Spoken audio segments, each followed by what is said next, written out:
If you like ghost stories, here's one for you. Hello everyone, the story I'm about to tell today was sent in by Kuning.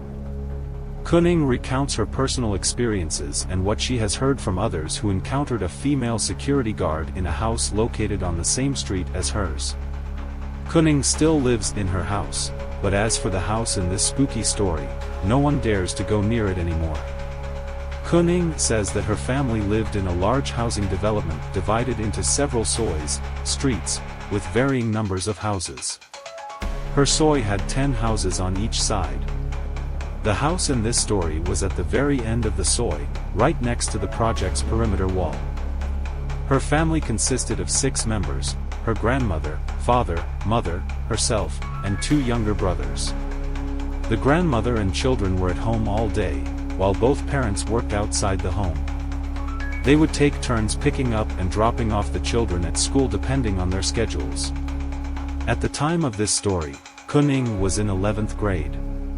One day, Kuning returned from school to find an ambulance, a police car, and a crowd of neighbors gathered in front of a house on her street, blocking the way. Her mother had to park the car near the entrance of the soi, and the 4 of them walked to see what had happened. Before they could ask, someone in the crowd said that a person covered in a white sheet was being carried out of house number 44-4 and into the ambulance.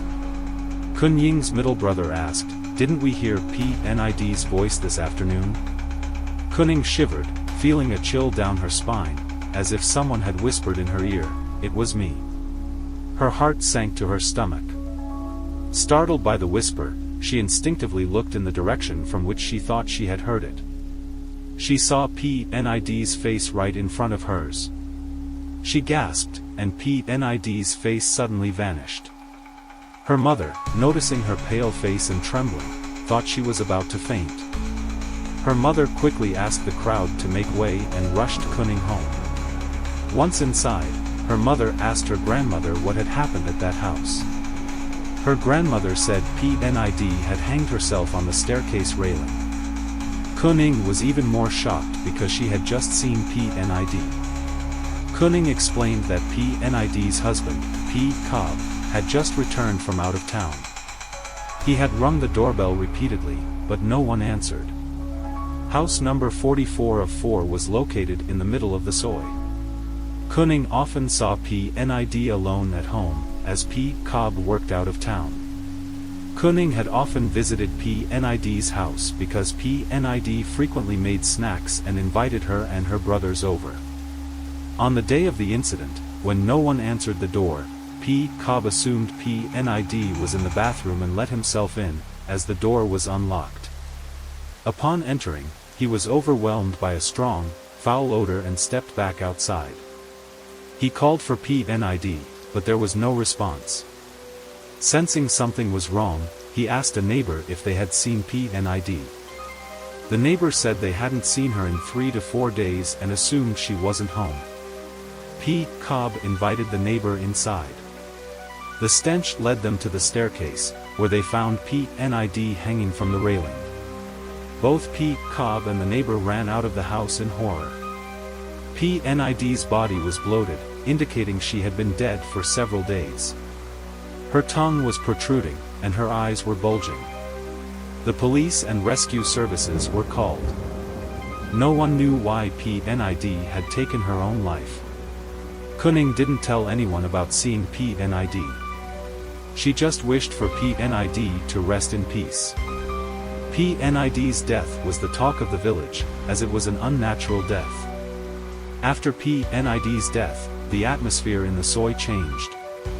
Every house kept their doors closed, especially at night, and the eerie silence was broken only by the chilling barks of stray dogs. Since Kuning lived at the end of the soi, she had to pass P Nid's house every day on her way to school. Each time she passed, she remembered the image of P Nid's face. For several nights, she had nightmares and slept in her mother's room.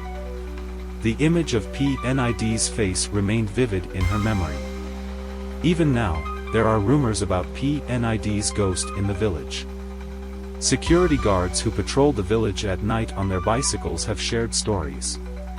One guard claimed that the night before P Nid's body was discovered, he saw her standing in front of her house, as if waiting for someone. He smiled at her, but she didn't say anything. After P Nid's death, another security guard on night patrol saw a woman running as if being chased. He asked her if she needed help, but she ran straight through the wall and disappeared into house number 444. The terrified guard raced back to his post, claiming that the woman chased him on his bicycle. He screamed about being chased by a ghost, causing panic among the residents. He resigned shortly after. The new security guard avoided patrolling near P Nid's house. It became known as a haunted house. No one in Kunying Soi dared to leave their homes after dark. A neighbor living across from P Nid's house sometimes saw the lights inside turning on and off by themselves and even claimed to have seen P Nid wandering around inside. P Cobb never returned to the house.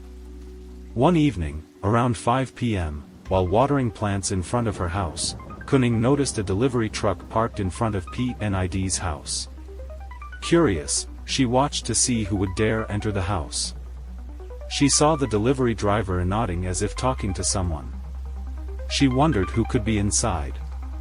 She watched as the driver easily opened the gate and entered the house. After about 10 minutes, the driver ran out, screaming, "Help! A ghost!" A neighbor, Pa Jaw, who lived next to P Nid's house, came out to check on the commotion. Kunying's parents also went over to Pa Jaw's house, and Kuning followed. The delivery driver was sitting on the sofa, panting, shaking, and sweating profusely. He claimed he had seen a ghost, a woman who had hanged herself.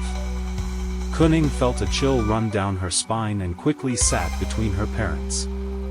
The delivery driver explained that he had a package addressed to Kun Nid at 44/4. He had delivered packages there several times before. He always called ahead, and P Nid herself had answered the phone and told him to come.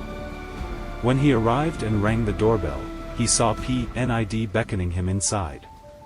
He entered the house but found no one there. He smelled the foul odor again. Since the package was cash on delivery, he waited for payment. After waiting for a while, he heard footsteps coming from the stairs. He went to investigate and saw someone walking up the stairs. As he was about to speak, he saw P Nid with a cloth tied around her neck and the stair railing. She then jumped. The terrified driver, eyes bulging, ran out of the house screaming. Those listening to his story were convinced he had seen P Nid's ghost. One of the neighbors mentioned having a dream 2 weeks earlier about someone hanging themselves on the stair railing. As they were talking, a loud noise suddenly came from P Nid's house, ending their conversation.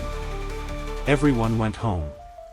Someone paid for the delivery so the driver wouldn't have to bear the cost. They assumed P Nid had ordered the package before her death. The mystery remained as to who answered P Nid's phone when the driver called. After the delivery driver's experience, P Cobb was contacted about P Nid's ghost. He invited monks to perform a Buddhist ceremony at the house, hoping to help her spirit find peace. Neighbors and those who knew P Nid attended the ceremony. While the monks were chanting, something fell from the second floor, startling everyone. Some screamed and ran out of the house. Kuning jumped into her mother's arms. The object that fell was a novel. No one knew where it came from, as no one was upstairs. Everyone felt uneasy, but the ceremony continued.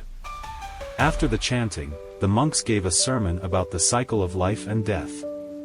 Before leaving, they told P Cobb that P Nid's spirit was still trapped, unable to move on until her natural lifespan was over.